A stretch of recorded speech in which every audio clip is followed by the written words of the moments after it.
हरे कृष्णा। राधे राधे। आज का प्रसंग है सद्व्यवहार। इस बात का मन में निश्चय करो कि शरीर के नाश से तुम्हारी मृत्यु नहीं होती। तुम शरीर नहीं हो। इस शरीर के पहले भी तुम थे और पीछे भी रहोगे। तुम आत्मा हो। तुम्हारा स्वरूप नित्य है। जो वस्तु नित्य होती है वही सर्वगत, अचल, स्थिर और सनातन होती है। इस नित्य सनातन सर्वव्यापी स्वरूप में न जन्म है, न मरण है, न विषमता है, न विषाद है, न राग है, न रोग है, न दोष है, न द्वेष है, न विकार है, न विनाश है। यह सत है, चेतन है और आनंदमय है। यही आनंदमय सत्य चेतन स्वरूप आत्मा सर्वगत है। संसार में जितने जीव हैं सब में यही निर्दोष और समात्मा स्थित है। इसलिए जिसकी दृष्टि इस आत्मा की ओर होगी वह न किसी से घृणा करेगा, न द्वेष। वह सब में समान भाव से अपने आत्म स्वरूप को देखकर सबके प्रति आत्मवत व्यवहार करेगा। आत्मवत व्यवहार अपने ही शरीर के दाएं बाएं और ऊपर नीचे अंगों के साथ और उनके द्वारा होने वाली व्यवहार की भांति क्रिया में भेद रहेगा, क्योंकि बाहरी व्यवहार सारे के सारे प्रकृति में हैं और प्रकृति में भेद है ही। इस प्रकृति भेद के कारण ही समस्त संसार में विषमता नजर आ रही है। न सबका वर्ण एक सा है, न बुद्धि एक सी है, न ढांचा एक सा है, न शरीर की ताकत एक सी है, न चेहरा एक सा है। कुछ न कुछ भेद अवश्य है। इस भेद में संसार में अभेद देखना ही तो आत्मबुद्धि है, शुद्ध ज्ञान है। ये सारे भेद विनाशी हैं और वह अभेद अविनाशी है। अतएव जितने जीव हैं सब अलग अलग भिन्न भिन्न रूपों में दिख पड़ते हैं। उन सब में एक विभाग रहित नित्य अविनाशी आत्मा को देखो और ऐसा देखते हुए ही यथा योग्य बर्ताव करो। तुम्हारे सब बर्ताव अंदर से सर्वथा निर्दोष हो जाएंगे। एक ही विशाल वृक्ष की बहुत सी डालियां हैं, लाखों पत्ते हैं और हजारों फूल तथा फल लगे हैं। डालियों और पत्तों की अलग अलग आवश्यकता भी है और सार्थकता भी, क्योंकि फूल तथा फल इन्हीं से मिलते हैं। निरे ठूंठ से फल फूल नहीं मिलते। परंतु कोई भी बुद्धिमान पुरुष डालियों और पत्तों के लिए ठूंठ की जड़ को नहीं काटता। जड़ ही कट गई तो डाली पत्ते फूल फल फलेंगे ही किसके आधार पर केवल जड़ की रक्षा करके डाली पत्तों को काटने से भी काम नहीं चलेगा। इसी प्रकार मूल वृक्ष आत्मा और उसके डाली पत्ते स्वरूप विभिन्न बाहरी अंग है। अतएव ना तो सर्वगत एक रस निर्दोष और सम आत्मा में भेद की कल्पना करो और ना बाहर के व्यवहार में विभिन्नता देखकर इस विभिन्नता को नाश करने की व्यर्थ चेष्टा करो। विभिन्नता में ही फल है और इसी में सौंदर्य है। प्रकृति का महान सौंदर्य हम वृक्ष के चित्र विचित्र शाखा पत्र और रंग बिरंगी मनोमोहक पुष्प तथा रसीले स्वादु फलों में ही देख पाते हैं। इस रंग बिरंगी रसीली व्यवहारिक सृष्टि को मिटाकर विविध विचित्रताओं और नाना रंगों से रहित सदा एक रस और एक रंग आत्मा की उपलब्धि सहज नहीं है। इस विचित्रता और अनेकताओं में ही उस नित्य एक समत्व और एकत्व का अनुभव करो। व्यवहारिक अनित्य भेद में ही पारमार्थिक नित्य अभेद के दर्शन करो। सर्वगत एक रस निर्दोष अभेद में आत्मा को देखते हुए ही भेद में व्यवहार करो।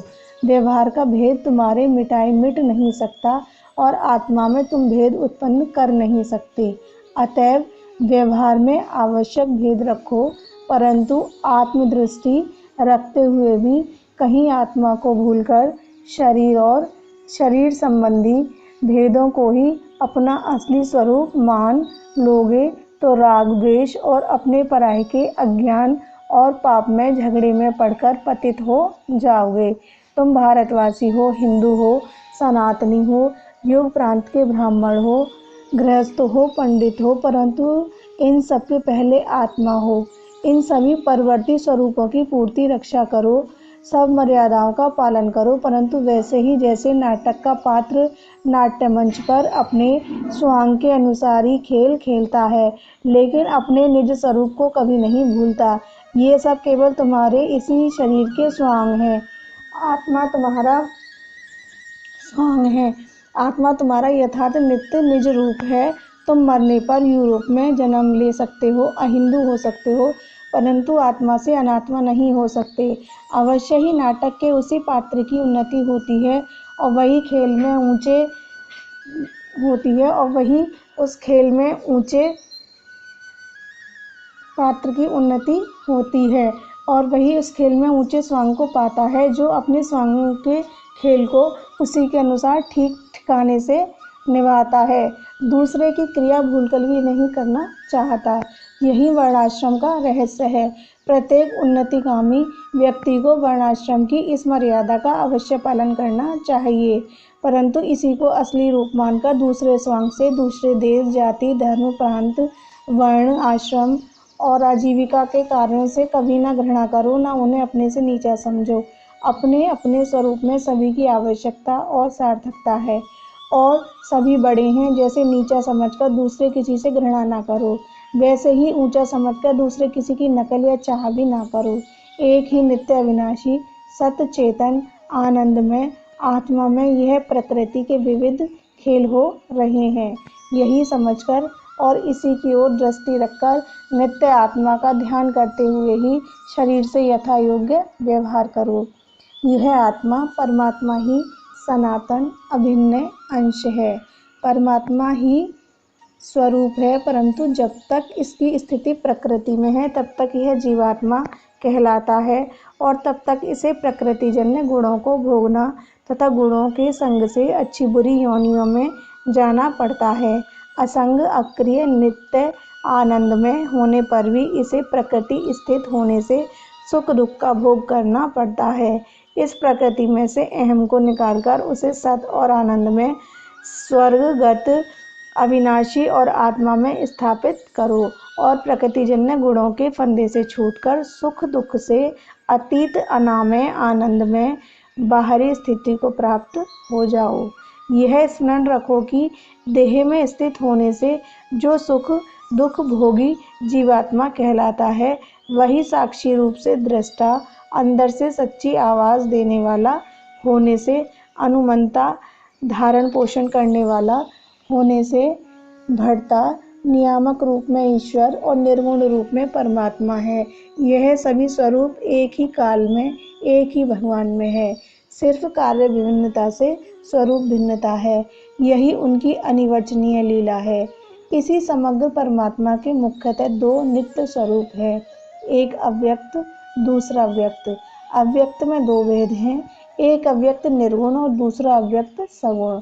अव्यक्त निर्गुण उस स्थिति का नाम है जिसमें शक्ति की लीला बंद है, शक्ति शक्तिमान में विलीन है। इसी को विज्ञानानंद घन ब्रह्मा कहते हैं। अव्यक्त सगुण ही सृष्टिकर्ता, सर्वव्यापी, सबका नियामक और विभु है। आत्मा, जीवात्मा, दृष्टा, अनुमंता, भर्ता, भोक्ता, इसी के स्थिति भेद है। शक्ति की क्रिया होने की स्थिति में ही वह सगुण कहलाता है। वही परमात्मा नित्य दिव्य विग्रह रूप में व्यक्त है।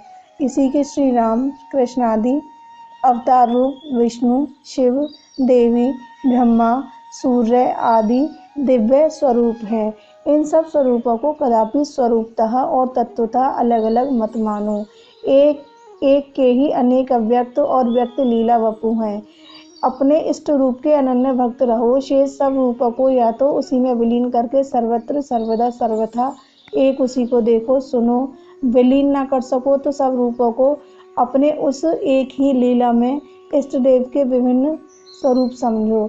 यह निश्चय रखो, सर्व में सर्वशक्तिमान, सर्वाधार, सर्वव्यापी, सर्वरूप भगवान के किसी भी व्यक्त आकार रूप की एकमात्र महेश्वर बुद्धि से परम श्रद्धायुक्त होकर अनन्य उपासना करने वाला भक्त और नित्य निर्गुण विज्ञानानंद घन परमात्मा की अवेदों उपासना करने वाला ज्ञानी दोनों अंत में एक ही भगवत तत्व को प्राप्त होंगे, क्योंकि परमात्मा एक ही है।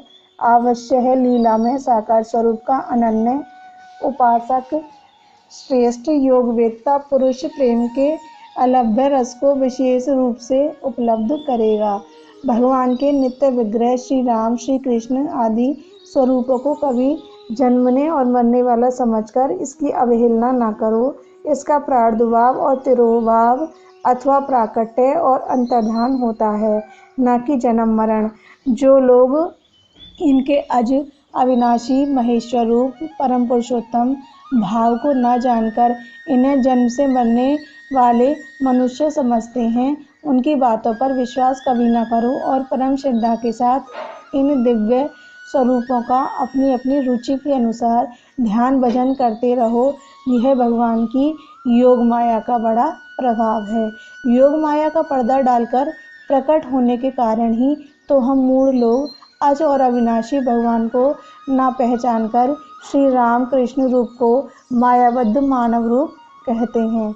याद रखो, भगवान की दुरत्य माया से वही पुरुष बचकर पार जा सकता है जो माया के अधिपति भगवान की शरण हो जाता है। अतः भगवान के अव्यक्त और व्यक्त निर्गुण सगुण रूपों में भेदभाव न कर विवाद को छोड़कर तर्क को तिलांजलि देकर केवल प्रेम पूर्वक भजन ही करो। चाहे अव्यक्त को भजो या व्यक्त को, प्राणी मात्र के साथ सद्व्यवहार की दोनों ही जरूरत है। अव्यक्त में सब ब्रह्म में है और व्यक्त में श्री कृष्ण में और श्री राम में है। बात एक ही है। चाहे सबको ब्रह्मा समझकर अपने को भी अपने अभिन्न मानकर अनिवार्य व्यवहारिक भेद को रखते हुए भी अवैध व्यवहार करो, चाहे सबको श्री राम स्वरूप मानकर श्री राम के दिए हुए अपने स्वांग के अनुसार सबकी यथा योग्य सेवा करो। याद रखो, सेवा स्वयं से ही अच्छी प्रकार हो सकेगी। यह आदर्श साधुओं के लिए है। सिद्धों की बात तो सिद्ध ही जानते हैं। जय जय श्री राधे।